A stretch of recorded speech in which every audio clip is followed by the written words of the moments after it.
Mowing the lawn, and this wheel broke. Well, went to Home Depot. This is a 7-inch wheel. Measured it. Got a 7-inch wheel at Home Depot. Around $9 for that. Got to take off a cap with a screwdriver. There's a slot right here. Stick a screwdriver underneath that slot. Take it off. Then there's a cotter pin.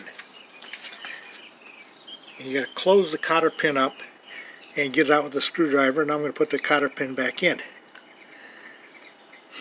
using a hammer. I'll have to use a screwdriver blade on there. Use both hands. Hold it there and hit it with a hammer. There's the cotter pin. Now I just got to turn it over so I can spread it. Turn it over from this end. Okay. And take a screwdriver and spread it apart. Get it started. Take long nose pliers and turn it out.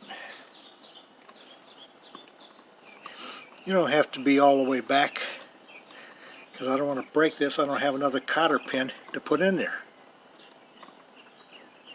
I have to put a nail in there if this cotter pin broke.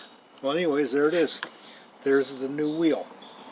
You just got to make sure the wheel you're replacing is the same size and has the same hole size as this.